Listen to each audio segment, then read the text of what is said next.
Hello, magical people. Welcome back to my channel. My name is Meg Moonbeam, and I'm so excited today to have one of my favorite people on the planet, actually, David Avocado Wolfe. Hello, David. How are you doing? I'm doing the best ever. Hi, Meg Moonbeam. Lovely to finally meet you after years of my friend Pete has been talking about you. And he's like, Really? you've got to do a show with Meg. She's a real fan and she's Canadian. And so I just would love to just learn about you and what you're doing. And I definitely want to talk astrology because I'm pretty sure that's your jam. Oh my God, I am so happy. I forgot to even ask you before we went live that I'd love to get into like the medical astrology of 2026 with you, if you're open to that, and just Totally. see where the conversation goes. Because I've never seen you, correct me if I'm wrong, David, and I've watched so many podcasts and interviews with you, but I haven't heard you talk too much about the medical astrology side, or is that something that you have talked about before? I don't talk about it much. I usually defer that to my friend Erin Wade. She's more into, she loves that. She loves that subject. You probably love it too. So whenever, her and I get together, she'll give me her download on the medical astrology. And then she gets into like, okay, this is the particular stones that are good for you this month or this year based on what your transits are, that kind of thing. So we can get into that. Okay, awesome. And before we get into it, just want to give you a little intro, David. You definitely deserve it. And I think most people in my channels probably know who you are. Also, I watch your Telegram every single day, and I forward things from your Telegram every single day onto my Telegram. And I think that's how our mutual friend Myra like connected us, because she probably saw that like every day I'm like forwarding your stuff from Telegram. So I shout out think to that was Myra. it. Yes, because that was Pete. Yeah. Pete used to live with me. He still does kind of off and on. And Myra has stayed at my house. So Oh, that's cool. how we connected. Right.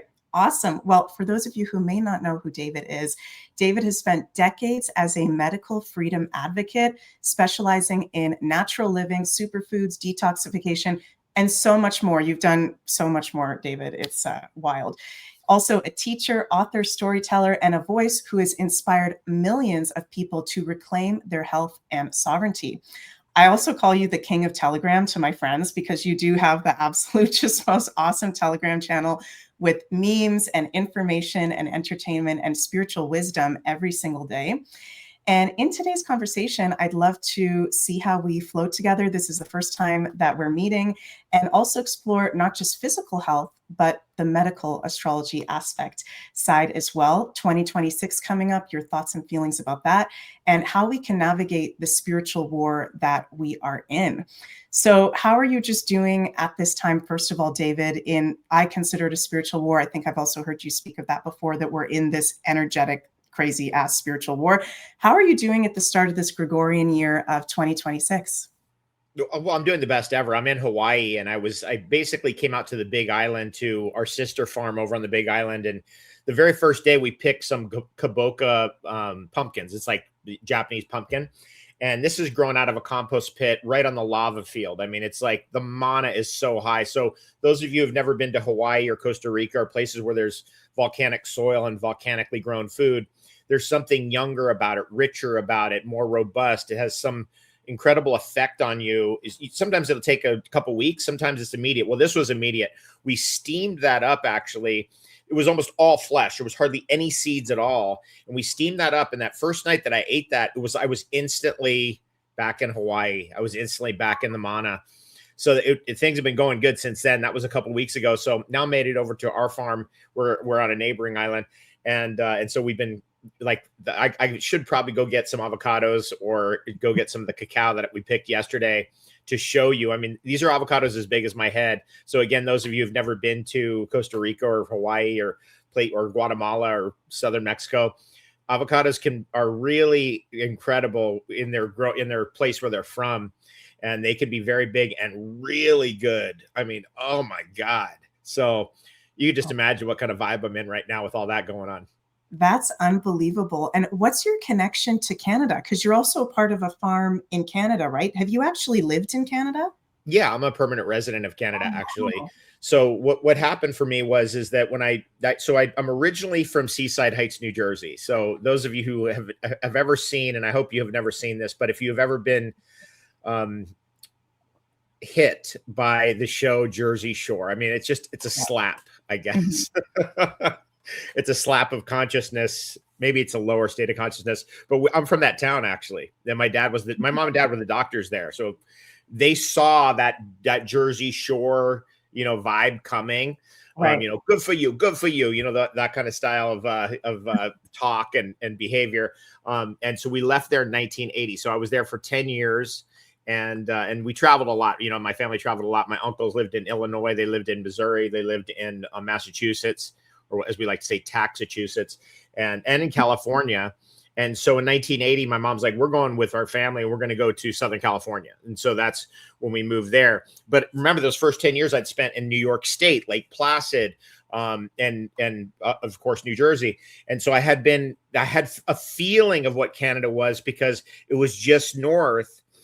And when I finally got there, I think the first time I got there was 1989 on a fishing trip. I've been a vegetarian, for 35 years. But back then, I was like, my friends were like, you got to come with us on this fishing trip. Kids I grew up with in San Diego, their family was from Ohio, and they had a place near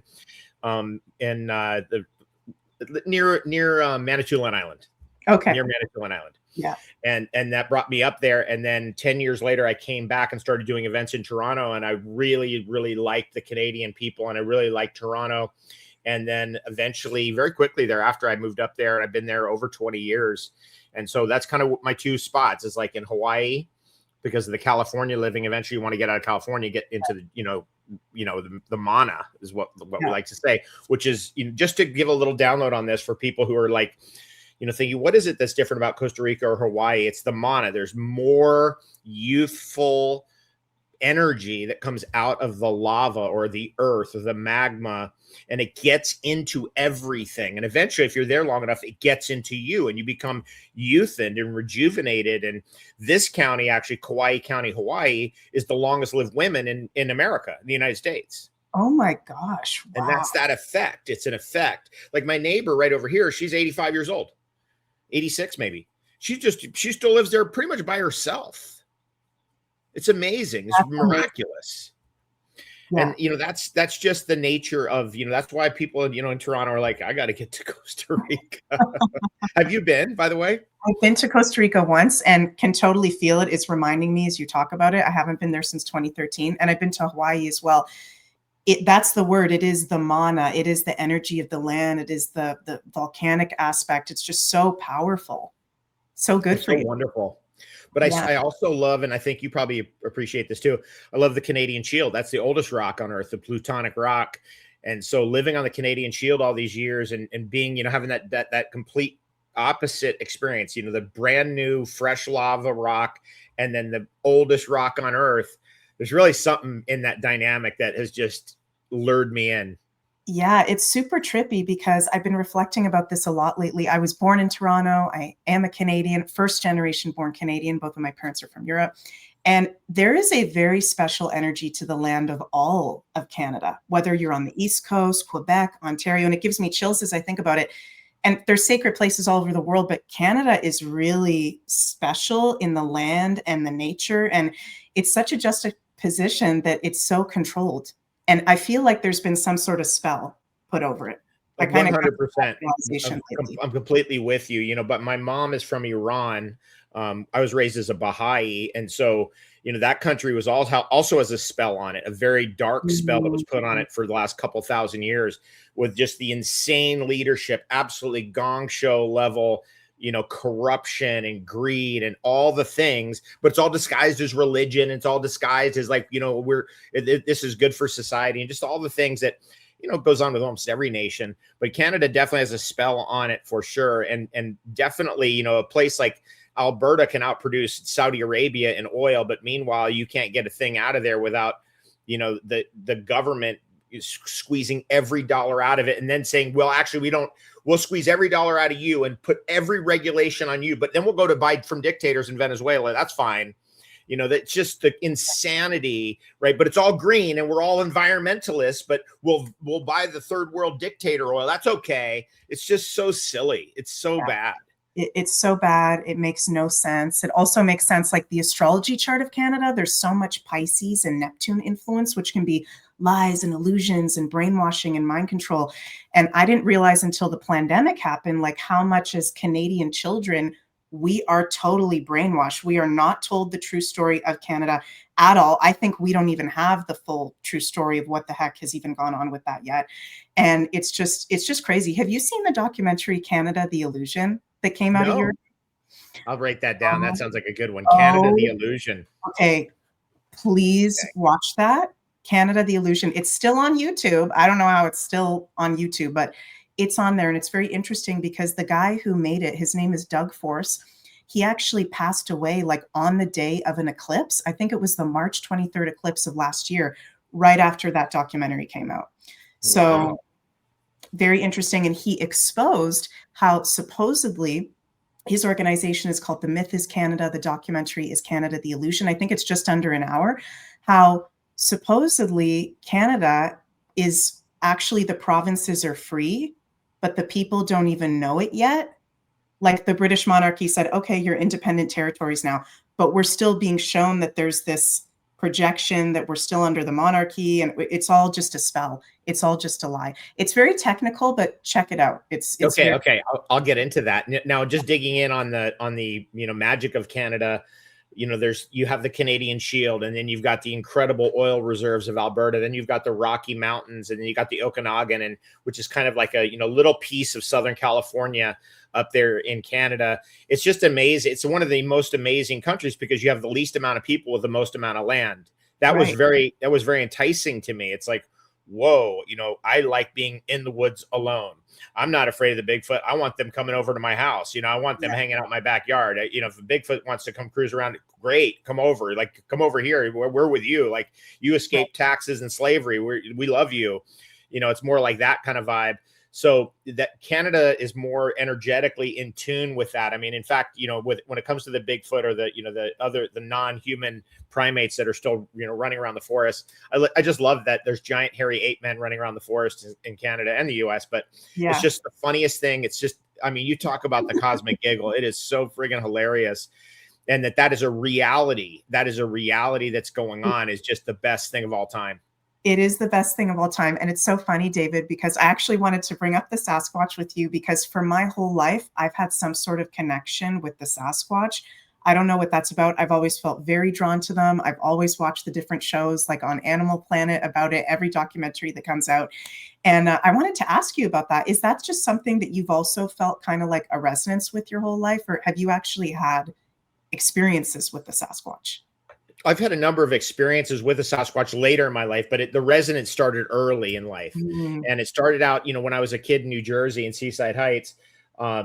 We saw In Search Of. It was like April 1977, something like that. That episode came out of the Patterson film. And, Patty like looks back, and that famous video, which nobody in Hollywood ever debunked.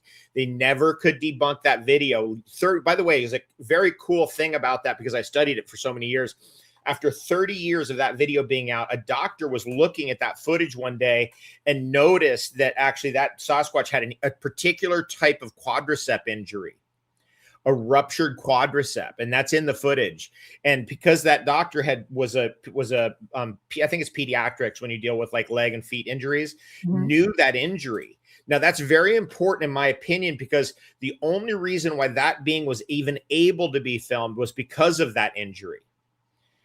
And so there was a distortion in the energetic field of that Bigfoot. Now, people are like, how do the Bigfoot stay out of people's cameras and all this? Yeah. Is because every single one of them is an advanced psychic. Every one of them. They're all sadhus at a very advanced level. And because they've never had any distortion in their lineage, and they're completely in alignment with reality, they're not fighting reality. You see this all the time. Like, something happens in the world and people will go, I can't see that. I want to look at that. I'm afraid of that. It has to be this story over here. Those people are fighting reality. Mhm. Right. And so therefore they're distorting and disturbing their innate intuition, their innate instincts, their innate psychic powers are actually distorted by their resistance to reality. I want to get that point out, because very rarely can anybody even understand when I bring a point like that up. But I think your audience can understand that. Yes, for sure. And that is wild. I never even knew that. And that makes complete sense. And I've thought about that before. I'm like, why is there so much grainy footage of all these other Sasquatch where they're moving so fast? You actually see them going through a portal. Like, it's completely different. to this footage of the Sasquatch just chilling, just like striding along. You can clearly see it with the video camera of that. Yeah. What was it, 1967? 1967. Yeah. Patterson Gimlin film. Patterson died, about 3 years after, somewhere in the early 70s, maybe 4 or 5 years, and of cancer. But Gimlin's still alive. And, this footage, destroyed his life because, everybody's like, you're the guy, that fake monkey suit footage, you're an idiot, whatever. He's just some guy, just like, it was just a thing that happened in his life. But, all these years later, it's come back to, support that actually it was legitimate. Nobody ever was able to debunk that footage. The gait even of that particular Bigfoot is not a human gait, impossible to fake. Also, all the footprints that were cast from that particular incident, people don't realize that whole incident was, the footprints were cast. They were able to get the weight of the being. They were able to track where that being went after that incident occurred. They came down with all kinds of police. There's a whole record of it, whole books written on it. It wasn't just that footage. And one of the things that comes up in that, just, because I'm an enthusiast of these things, is the mid-tarsal ridge. That, when you're a 600-pound primate, all primates except humans have a mid-tarsal ridge, which means their foot bends in the middle, like our hand bends in the middle, like that, like I'm bending my hand. Right. That middle point right there on every primate bends, just right in front of the ankle. Humans, we have an arch. We don't have that bend. That's very difficult to fake, impossible when you're dealing with a 600, 800-pound kind of creature. And they didn't even know that back then. Years later, researchers on the mid-tarsal ridge started going, wait, the evidence is there that being had a mid-tarsal ridge. So anyway, that's just one of those things that proves the validity of the whole story. Wow. Have you seen that new, I'm trying to look up what the name of it is, but there's a new Sasquatch documentary that just came out last month from David Paulides. I might be saying David Paulides. Yeah. I met David Paulides. I was at a conference, how we go to these conferences, new age kind of conferences, talking to people about raw foods, superfoods, detox, coffee, enemas, whatever. That's my spiel. That's what I've been doing. I'm a nutritionist. I do social media as a hobby on the side, by the way. That's just what I do for fun. My main work is as a nutritionist. So I was at this conference and this guy was sitting next to me. And I was like, what do you do? And he's like, oh, I wrote these books, the Hoop of Bigfoot books and stuff. And I was like, oh, you're into Bigfoot? Oh, cool. So we hung out the whole weekend. This is David Paulides. He became very big, the missing 911 or missing 411 stuff. Very big on Coast to Coast and all those things. And he was just this wonderful guy. He's a lovely guy. I love David Paulides. And I bought all his books and read them. And they're very, very good. So I, of course, watched his film and enjoyed it a lot because, see, there's two things that are happening there that's very important. One is there's like the physical being, but then the other is the psychic phenomenon that surrounds the being, which the materialistic Ahrimanic deception that we were all born into discounts that kind of stuff because it can't handle it into the worldview. And so it pushes that out of our reality and says that's not happening. So any talk of anything like that has to be discarded. This is kind of more of what was happening before. Today, and as we're moving forward in time, more and more people are opening up to the real truth, which is, if you can purify your being and you can purify your lineage and stop resisting reality, you can attract around you a psychic phenomenon. And that's more what it is, by the way. I have sought out some of the great psychics in the world, and it's not that they're really in control of it. It's the psychic phenomenon surrounds them. Wow. They attract it. Right. Oh my God, that makes so much sense. And part of what I want to talk to you about today, the importance of cleansing. But before we get into that, just want to take a step back for a moment, back to Canada. What advice would you give, David, to our fellow Canadians, Canadian residents, permanent residents, whatever? What advice would you give to our fellow Canadians for 2026 about this year in your personal feelings? Yeah, in 2026, it's very important you have to get your energy and food resources organized for what's coming, which is basically the World Economic Forum / Council of Foreign Relations / all the other whatever banksters and everybody else is trying to use the top-down control, and they're trying to use the technology to force the control. Right. So that's kind of where we are in the historical narrative. But we're also in a point where the light's coming in bigger and bigger and bigger every year. So getting off of their systems and not being dependent on their systems is very important in 2026. So food and energy are the two big ones that come up. I would then say if you know, like financial resources, things like that, you got to get gold in your hands. You got to get silver in your hands, actually get the metal in your hands. And that's not, you know, years ago, I was, you know, I'm a student of the Tony Robbinses of the world and the Brian Tracy's and the Jim Rohns and all these guys. And, oh, we switched. Yay. How you doing over there? Good. One of the things that I learned from Brian Tracy said this to me, and this is after the 2008 crash. This hit me really hard. And I hope everyone who's listening really listens to this. Brian Tracy said, if you cannot save money, the seeds of greatness are not within you. And that really hit hard. That hit me hard. I was like, damn, that's really strong. So after the 2008 crash, I almost was wiped out financially. I mean, I barely held on to this spot and barely held on to the Canadian spot. And literally at the peak low moment, I was talking to a friend of mine, a very famous psychic, Howard Wills, and his wife on the phone. And I needed to come up with like, I don't know, $4,000 or something to pay all my bills that month. And it was like, I had 3 days to come up with $4,000. And while I was talking to him, I opened a book and like $3,000 or $4,000 fell out of the book. And I made the payments, and then things got better after that. And I was like, damn, what a moment. What an amazing moment that was. And I got through that. And after I got through that, I was so like, whoa, that was a close call, that I decided, okay, I'm going to put money into actual gold and silver metal and that I possess. And because that's hard to spend it. Exactly. And if you can do that, it's an energetic thing too. You're proving to yourself that you can save. You're proving to yourself that you can beat the system, because this system wants those metals away from you. They want you on paper and digital. They don't want you to have the actual thing, because the actual thing has an energetic phenomenon around it. It has an aura. It has the word aura, A-U-R-A, is a gold. It's based on gold, right? A-U. Anything with A-U, by the way, is related to gold. Like authority. Right.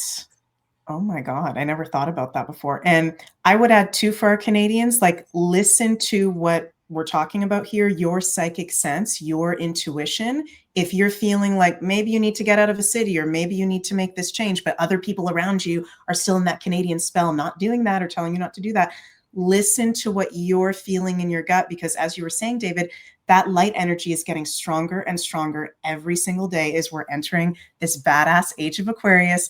The dark is not going to win. We are going into a very light and positive, whole new epoch, whole new age.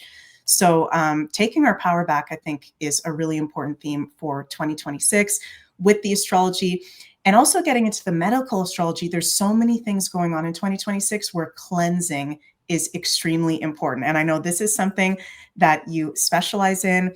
I'm sure you're probably aware that we've been having eclipses. If it's different if you look at it the Western system or the Vedic system, but the aspects are always the same with either the Western or the Vedic system. It's just the signs that are different.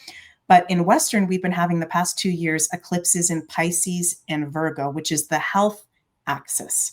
And all the last lunar eclipses have been in Pisces, which is a huge cleansing portal we've been in for the past 2.5 years, and we are in for the next year. So it's actually in alignment astrologically to be cleansing.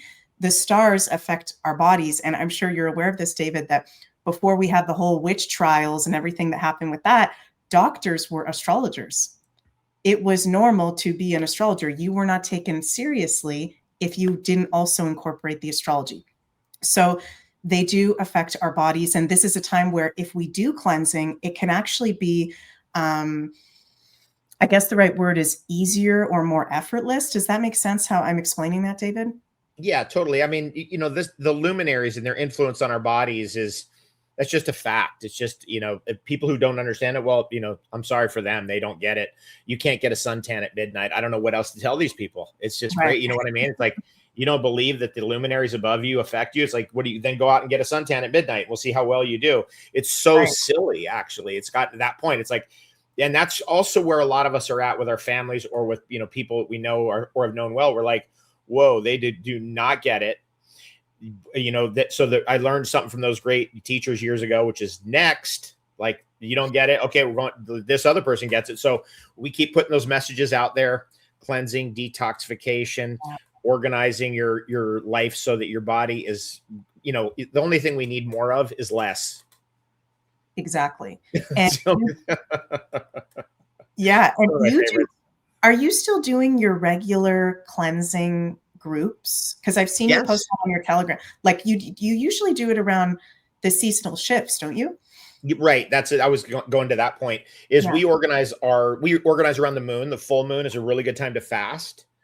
And we organize around seasonal shifts. It's really good. The big one, of course, is when you come out of winter going into spring. So right around the equinox, the day of equal day and night is a very key date, which, by the way, the Persians, I'm half Persian. So March 19th is a very key day in Iran because that's the first day of the year. And the Persians knew that the equinox, the day of equal day and night, can never be later than March 18th, anywhere in the northern hemisphere. Wow. And that depends on your latitude. So the higher up you are, let's say you're in Reykjavik. I think in Reykjavik this year, it is actually March 18th, which is unusual. Usually it's March 17th is the day of equal day and night. And the Persians knew that, they've known that all along, thousands and thousands of years. So I find that to be interesting because I was always wondering why Nowruz, which is the New Year's, is March 19th. It's like, why isn't it March 15th? Or, what is it? It's that. And that's just an important discovery. So we try to organize right around the day of equal day and night because that's the real end of the winter and the real beginning of the spring. And then, of course, there's another one of those on the other side of the season, which is the end of the summer, beginning of the autumn, is the day of, there's two of those in a year, the days of equal day and night. So the equinox is artificial. It's just cutting up the year into 4 parts. The solstices are pinned in, but right. the equilux or equinox is the real equilux, the real change in the seasons moves depending on your latitude. Right. That is so cool. Have you got another cleanse plan coming up for the equilux? Yes, we do. We actually, I'm doing a little bit earlier, which is it kicks off on February 18th. Wow. And then by the time we roll around to the big fasting time, we're going to fast essentially into the equilux because the fast is going to kick off on March 4th. For me, that's always a 2-week process. So it'll land me right there on the 18th at the peak of the fast, which I'm kind of stoked about. That's amazing. And where can people connect with you to be a part of that if they'd like to be a part of that? Telegram's a good spot. I love promoting my Telegram because that's just like I was deleted. I was canceled, cleared, and deleted off of YouTube many years ago out of nowhere. I'd never had a strike, a warning, anything. Just one day I went to my account, it was gone. This is April 2018. Wow. And they basically said, you can't negotiate this. It's gone. You are not allowed on this platform anymore. And it was just like for what? Like, what did I do? Like, there was no explanation even. That's a crazy story too, actually, because I eventually found out so that got me onto Telegram, by the way, is that I started looking at other platforms. A friend of mine was Russian. She said, Pavel Durov, the founder of Telegram, will protect your freedom of speech better than anybody. And this is back in 2018.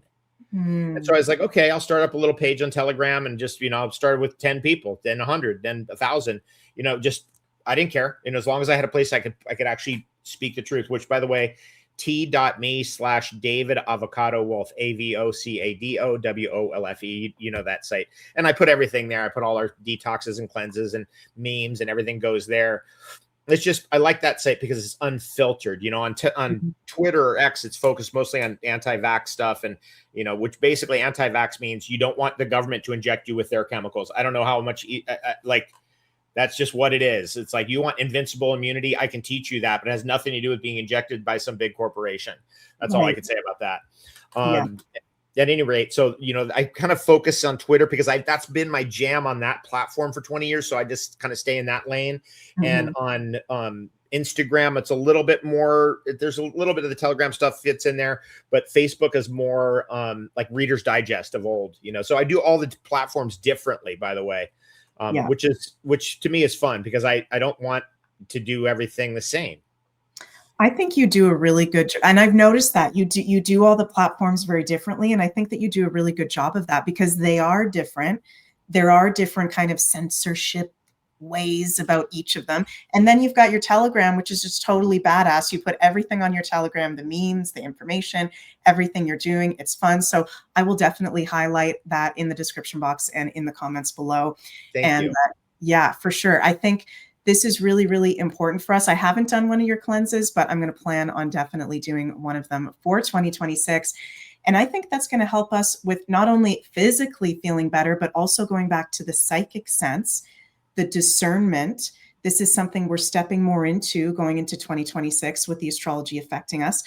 You probably know, David, we've been having Neptune in Pisces in the Western astrology since 2011, which has been really wild, confusing, illusory, culty, brainwashing, all that stuff. Fake And it's news kind of vibes, right? news. It's been affecting a lot of our discernment, even a lot of us who are really naturally intuitive. You know, there's some situations where people, I know I've personally been going through this with some situations that I put a lot of trust in, I put a lot of faith in, I really believed in it, and then bam, just kind of blew up in your face of, oh, that was not at all what I thought it was.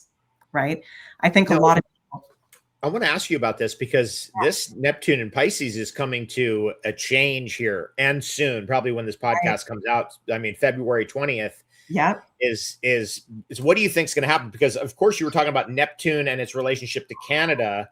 Yeah. See, I think I'll tell you what I think is going to happen. I think Canada is going to come apart. That's what I think is going to happen.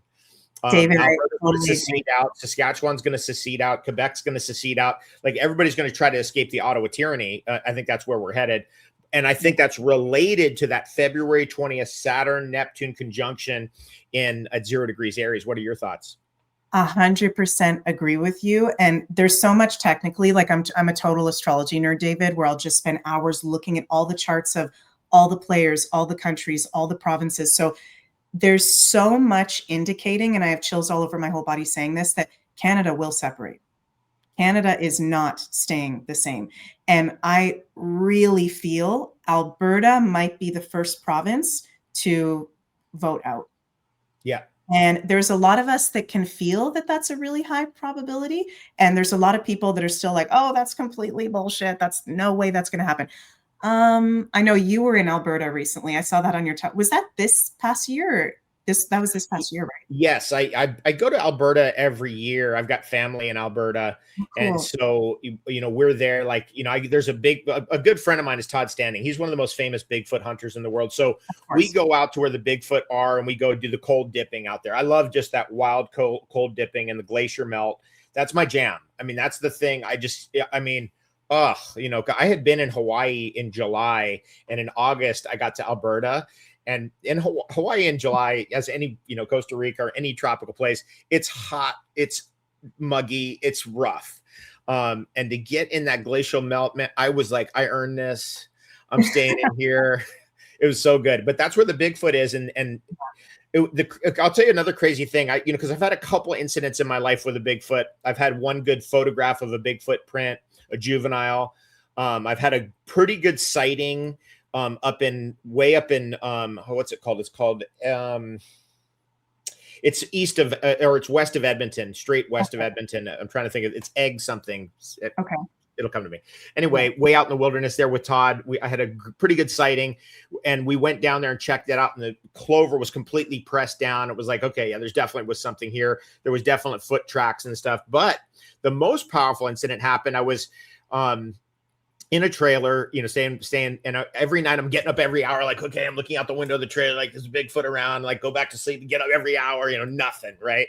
And then the last night I was there, I was completely zonked. I was like under a spell. I could not get up. I had just had some dental work done, a very long, many, many years. I debated this, and I finally did it. My body pushed it out, by the way. I had a post put in on a tooth that I had cracked, and that disintegrated 12 years ago. And so, my dentist friend of mine, she's like, I can put in a post. We'll test you for allergies. We put the post in. It didn't really sit right. Eventually, my body pushed it out. It's gone now. But I was in pain every day until that night. And apparently, people there trying to wake me up, get up. I'm just completely out. They're around the trailer right now. I'm like just completely out. And I had photographed sweetgrass around the trailer the day before because I was storing wood under the trailer, and something told me to photograph the sweetgrass around the trailer, and it had definitely been trampled down. I can say that for sure 100% because I photographed it. Right. And I saw it the next day, and I was like, something was around the trailer. What do you know? But after that, I never had any pain. The pain was gone. So Personally, I think they came in and did like some kind of a psychic healing on me because I was completely out. I didn't even remember anything. They're like, we could not get you up. We're like, you're like, okay, then back to sleep again. Oh my God, that's making me think about David Paulides' recent documentary. My husband and I were watching it like the day it came out because I'm just like obsessed with Sasquatch. I watch everything about it. And we were about an hour in, 15 minutes in, and totally knocked out. We totally fell asleep, hardcore, and we never fall asleep when we watch movies. And we both woke up right at the same time when the credits were going, and we were just like, what just happened to us? We could feel something had just happened to us when we watched the documentary, not even physically being around a Bigfoot in the nature, but by watching that documentary even. That makes a lot of sense. And I do want to say this because I have spent a lot of my life tracking down the world's greatest psychics. There is even observing a psychic phenomenon through like a phone or just on your computer, or even reading it in books can trigger off the phenomenon in your reality. It's like that because our world, see, that's what I love about the simulation theory is that this is not some material rock spinning around the middle of nowhere. That's very Ahrimanic. It's part of the Ahrimanic deception. It's precisely what Rudolph Steiner was warning us about, that the coincidences and synchronicities of our lives cannot be explained by some materialistic crap. It just is not going to work. And so this simulation theory brings in more of this idea of like, things can happen that aren't explainable. They happen all the time. They happen every day. It's an ever-present reality, actually. And this is the thing that the Ahrimanic deception does. It totally disturbs our psychic abilities because it gets us into resistance to reality. That's such a key concept. It's very difficult to get that concept out to the public. You have to be kind of steps in before you can really go like, whoa, like, this is why they program the child when you're 5 years old with the government indoctrination camps, otherwise known as schools. Yeah. The first program in gets locked in like Kleenex, right? We don't say tissue, we say Kleenex because the first thing got locked in. We don't say, soda pop, we say Coke or Pepsi because it got locked in. You know what I'm saying? And that's why we have to get the kids, especially out of those indoctrination centers, because early on, those programs can get locked in. And, I'm talking with my friend Emil, who's staying with me right now. And he's like, I just can't believe my brother. He's like, he doesn't even watch TV, but he's bought into these, like all these programs. And I was like, dude, it's the government indoctrination centers. It was the schools. And once the program's in, tough to break it. Yep. That's right. And there's a video, I think, from years ago. I don't know what conference you were speaking at, but where you went off on scientism and you explained it so well. And it kind of goes back to that. It is a religion, right? And a lot of us in the Western world, we've been put under this religion of scientism, just the 3D, just the physical. And it's a religious cult that part of the spiritual awakening process is you're stepping out of that, but it can be really difficult. Well said. You nailed it, actually. Scientism, materialistic explanations for everything. Science is going to fix everything. Oh, we've got our scientific priests. Trust the science. Look at these guys. They trust the science. Look at what that did during the pandemic and where that led to. And it's done that to the whole world. The whole thing of like, we're going to land a man on the moon and all that nonsense was like, they had everybody in 1969 bought that. In fact, the government was like, the people who were behind it were like, my God, they bought it. They really actually bought it. There's a good, strong theory that Lyndon Johnson did not run for re-election because he was concerned that when they faked the moon landing would lash back on him. But everybody believed it. Wow. So they were like, oh, they believed it. Oh, my God. I mean, it's so when you really look at the brass tacks of scientism, it's silly. It's preposterous. It's preposterous. The idea that humans can understand almost anything is preposterous. Right. The only way you're going to understand anything is you have to release your desire to understand it. You have to just be with it. It's just like being in alignment with reality instead of trying to force your crap onto reality or force your beliefs onto reality. It's berserk. It's absolutely berserk. And it makes me think of, too, like we've been in this age of Pisces, right, in the greater astrological ages for the past over 2,000 years, which Pisces, even though it's weird because it rules spirituality and the intuition and a lot of beautiful things, but the shadow side is also brainwashing and illusions. And so it's been so easy the past 2,000 years for, yeah, like fake the moon landing, and people will believe it if it's on a screen, right? Yeah, it's that old Richard Nixon statement. The people won't believe it unless they see it on TV.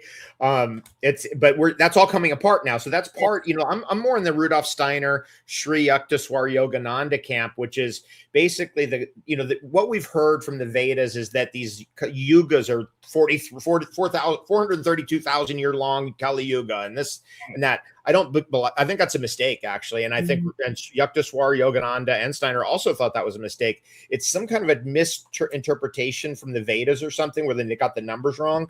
Basically, what Steiner and Yukteswar in his book, The Holy Science, and Yogananda were saying is that these yugas generally, like the Kali Yuga, is shorter. Like the winter is always shorter than the summer. And by the way, that's true. If you look at the day of equal day and night, that comes in when the summer turns into the autumn, and you look at the day of equal night when the winter turns into the spring, that distance is shorter. The winter's always shorter than the summer, which I find very interesting. That is very, very interesting.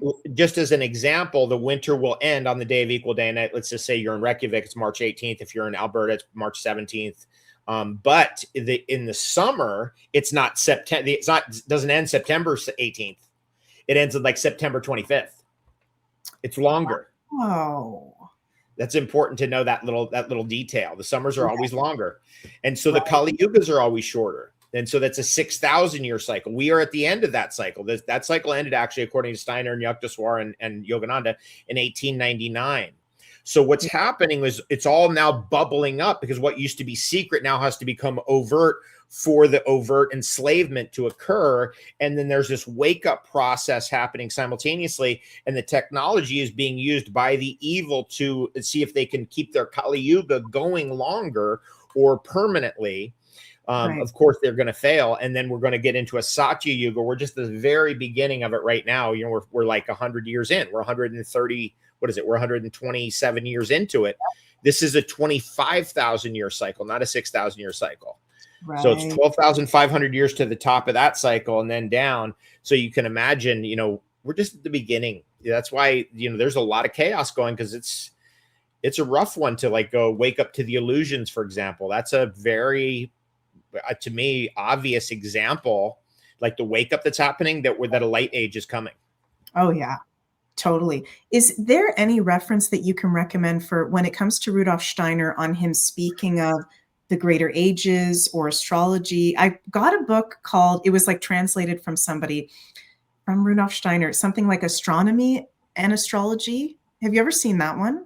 He's written so much stuff, but there's one, it's called something like Astronomy and Astrology. I'm thinking you're thinking of what I'm thinking is there's a book by Anatoly Fomenko called Astronomy or Astrology. In that book, what he does is he actually see all the great histories, like Thucydides' histories and all the great Vedic histories and everything throughout all time. I just got 2 volumes on this actually from a Swami in California. Basically, they realized that time is going to break down and the cycles will break down, like the Gregorian calendar will break down eventually, over the thousands of years. And so they always pinned into their histories astrological data, like the eclipse happened at this time, on this date, in this way, the planets were in these positions.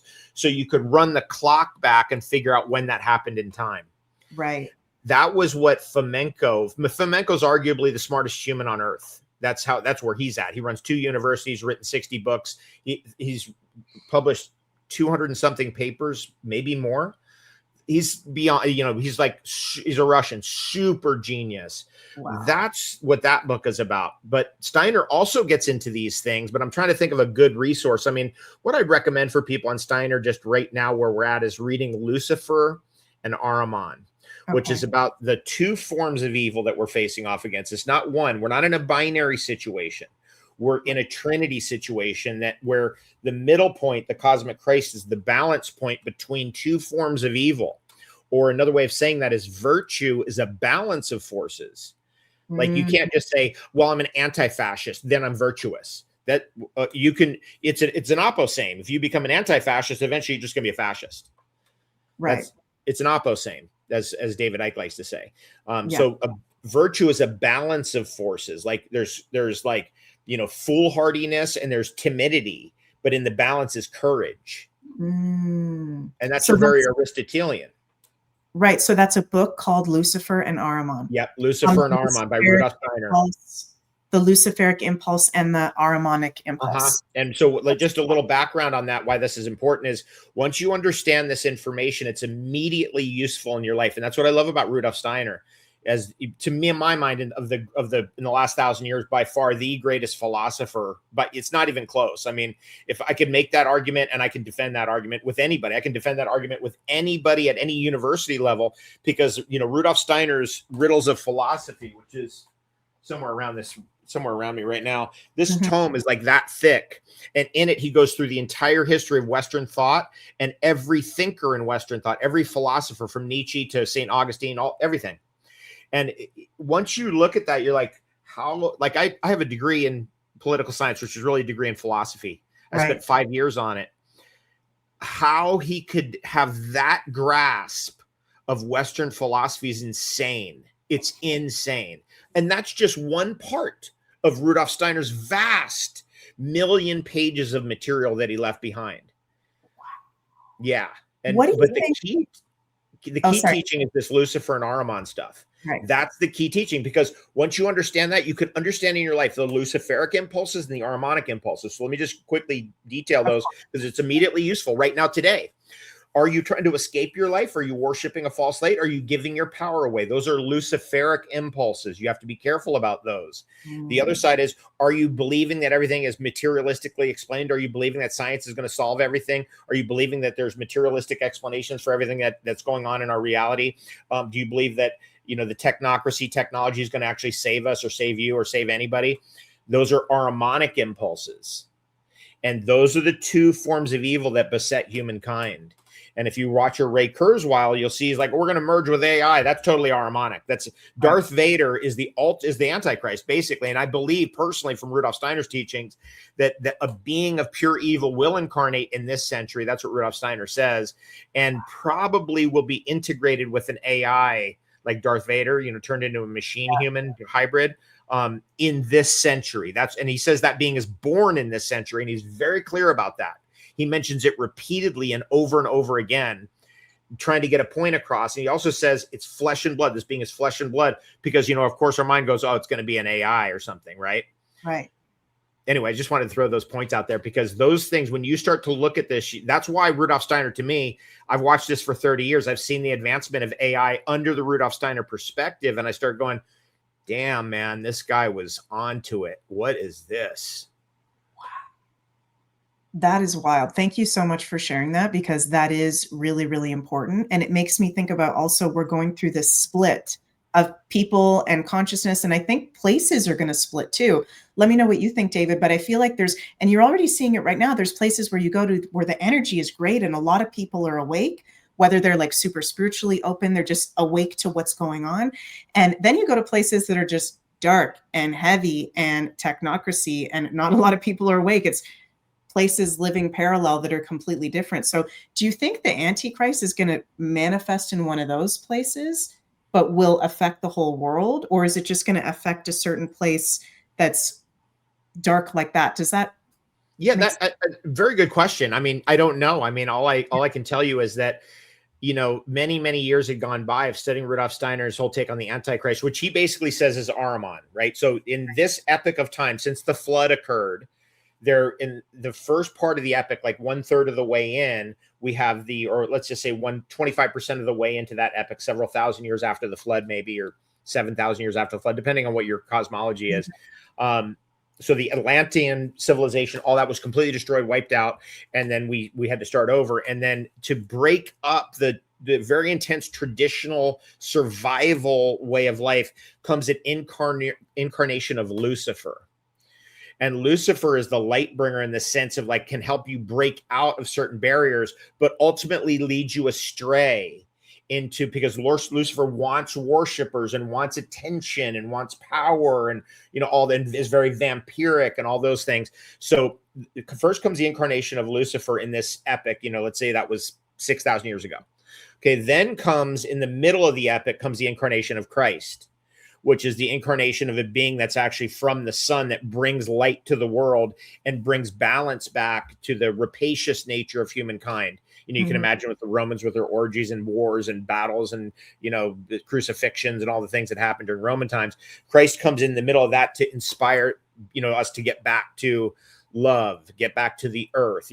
Rudolph Steiner, when he finally said this, in one of his books, it really changed my life. He said, the attack on the earth itself, the strip mining, the pumping, this many things of oil and water and this and all this, ripping this apart and smashing that apart, destroying mountain ranges, etc. That attack is an Ahrimanic attack on the body of Christ. That's what it is. Because when Christ was crucified and his blood can't hit the ground, that's the mystery of Golgotha. That's where the ether body of Christ became part of the earth. That's why thousands of people today, right now today, are having an experience of Christ in their reality. Like the second coming of Christ, to Rudolph Steiner, is the inner experience of Christ saving your ass from drugs or Ahrimanic deception or whatever it is that say, and I have met 1,000+ people in my life that have told me those kind of stories, at least in my, because I've been out in the public, I did 5 events a week for 20 years. Yeah. How can Christ appear to all these people simultaneously? It's because of this. That's what Rudolph Steiner says. So the second coming of Christ is happening right now. It's happening in the hearts of 1,000 people on earth right this very second. They're waking up, and the pandemic actually inspired this, where people were like, see, I could never fit the whole Christian thing in with the astrology, in with the earth, in with the Greek mythology, but Steiner links all that together and ties it all together and makes it all make sense. And I was like, wow. I get chills even saying that. He brings it all together so that those things are not separate. There's no separation between the earth and the forces of Jesus. There's no separation between the luminaries and the forces of good and the forces of evil and forces what are being enacted on earth. No separation. But it's hard to get a theory that links them all together. And that's what Steiner does. He links it all together in a cohesive system. Right. Oh my God. That is such a good way of putting it, because that is what Steiner does. He does put all of these things together where you have these light bulb moments of, oh my God, this makes perfect sense. Right. So his work is amazing. And that's something I also want to get more into as well, because there's just so much. I've read so much. Yeah. So much. Let me get that final point out, which is this. Now we're 75% of the way in the post-Atlantean epic. Now comes the incarnation of Ahriman. And Ahriman is the demon of materialization, materialism, scientism, and the demon of technology. And you can see that it's all there. There it all is. You look at it and you're like, oh yeah, when I see like a Kurzweil or any of these big tech guys, you can see it. They're completely demonically possessed by Ahrimanic impulses. Yep. Right. Totally. Absolutely. Well, I'd love to get into as well, David, some of the specific transits and how they're affecting our medical astrology, and maybe some things you can recommend for that maybe you have on your shop. Is your shop davidwolfe.com, or what's the name of your online shop? Yeah, it's just like shop.davidwolfe.com, and the last name is WOLFE, which interestingly is the name of the great general, the British general who came to Ontario, back in the day. He was WOLFE. So there's so many things named Wolf, like my spelling. So that's kind of cool. It's brought me into the Canadian world with some appreciation, because people look at my name and they think I'm a Canadian, which, I am. I'm a permanent resident, but yeah, you know how it is. Right. That's so cool. Well, bringing it back to that conjunction that you brought up happening February 20th, which there's a lot more I could say about that. I will say, just touching on that very briefly, I think that's going to bring in over a period of time of over the whole next year, because Saturn, I call him Granddaddy Saturn, just to make light of him, because he is really heavy and he can be very malefic. He rules things lasting a very long time, not just when that conjunction happens. So over a period of time, we are going to see all systems and structures of the old world dissolve in ways where it's going to trip people out. Neptune, it's going to test their beliefs. We're going to go past the brainwashing and the mind control and everything that's going on. Leadership is going to completely change, because that conjunction is happening in Aries. So a lot of the leaders that we have right now, whether they're presidents, prime ministers, people that you think, oh, they're going to finish their term, probably not. Probably. Have you been feeling that too, David? 100%. I'm totally with you. By the way, just my feeling about 2026 is going to be an epic year. 2027 and 2028, when all these effects hit, is going to be a little bit rougher geopolitically. Now, at the, the house to house, home to home, suburb to suburb level, it's probably going to be better for everybody. But at the big geopolitical level, there's going to be a lot of crises. That's my take on the 2027, 2028. But I think 2026 is a year we really got to hustle, get our health together, get our finances together, get our resources together to deal with, for example, energy shortages or whatever. Get on the land if you can. Have a plan to get on the land. Have a plan to have a bug out bag to get into the forest or wherever you need to get to if you need to get out of town. Those kind of things. But I don't think it's going to happen in 2026. I think it's going to happen down the road further. Yeah, I agree with you. And this is great that we're having this conversation. So many of us are still having this conversation because we're not out of time. Sometimes I get asked that question like, oh my God, Meg, I'm so behind. I haven't invested in anything. I'm not taking care of my health. There's still a lot of time. 2026, the beginning of this Gregorian year, you can get it all into shape. So you're not behind. So with Saturn and Neptune conjunct in Aries, Aries rules the head. So there can be more medical issues. Neptune is one of the planets that rules medical issues. Saturn can be challenged when it comes to the head, migraines, headaches. Aries is also the blood, inflammation, adrenals. What would you recommend, David, for some of those parts of the body? Are there superfoods that you would recommend for some of those Aries ruled parts of the bodies, or protocols that you would recommend? Well, I'd be careful about being, I guess it's Rajasic is what they say in the Vedic system. It's like, you got to be careful about red foods and red meat because it can inflame you and push you out of balance in a big Aries year. I mean, really this conjunction of Saturn and with Neptune in 0 degrees Aries means we're headed for a big Aries year and a big Aries moment. So Aries is the god of war. And so watch out for those Rajasic foods. So my recommendation is this is a really good time to eat more sprouts. This is a really good time to cool and calm your system and take the inflammation out. That's why raw foods are so good. Salad is so good. Fruit is so good. But even red fruits can be inflaming, right? They can drive the heat. They can drive the blood, right? So this is the thing about the color red is everything in nature is always easily explainable, right? All the complexity we overlay on it is it's all just part of the scientism. Red foods are blood. Red foods are muscle. Red foods are heart. It's obvious. It's red. Right. What I would recommend more of is going to things that are cooling and calming, going to more green foods, right? Green foods, and green foods also center. So if you think about the chakra, green chakra is your heart. Bring it back to center. So that comes immediately to mind about this year. It's going to be I think, a going inward year where we really pull everything together. And we do have time. I'm not in any way thinking that we're rushing up. There's no sense of that in the astrology. I don't get that sense at all. No. We're in a good, I think we're in a very, I'm just really excited about 2026. I really am. I feel like this is a really good year coming in. It's a year we've been waiting for a long time. And I'd say in general, for people on the good side of history, this is going to be the best ever. Yeah, I totally agree. And also, just final thing, when it comes to the medical astrology, we have a lot of air element. There's the Aries with that conjunction, and then Pluto being in Aquarius and Uranus entering Gemini at the end of April. This is a lot of air, and Uranus in Aquarius is very strong. The nervous system, right? What would you recommend for like nervous system regulation? I think is going to be super important, not just with those transits, but also with everything that's going on and the information overload. Because I think things are going to start happening faster this year in 2026. Some things we've been waiting for are really going to start to dissolve and change and flow. So what would you recommend for that? I'd recommend, there's two things that come up immediately when it comes to nervous system from a nutrition perspective. One of them is vitamin B12. Okay. And the other one is DHA, docosahexaenoic acid, which is an omega-3 fatty acid, which is the most important of the omega-3 fatty acids, in my opinion. It originates in the oceans. It originates and it develops originally in plankton. It gets picked up and worked up the chain into fish and then into birds. So to me, it's like one of the reasons why like cod liver oil became such a thing. It's one of the reasons why roe, for example, like roe eggs, and on the Pacific side over in BC, why it's such a thing. It's those omega-3 fatty acids. It's one of the reasons why caviar is such a thing. It has something to do with developing a higher sense. DHA is very important for nervous system health, very important for cognition. And to me, if I had to say, like, what is the most important fatty acid in all of nature? DHA. Wow. DHA. And do you have that on your shop?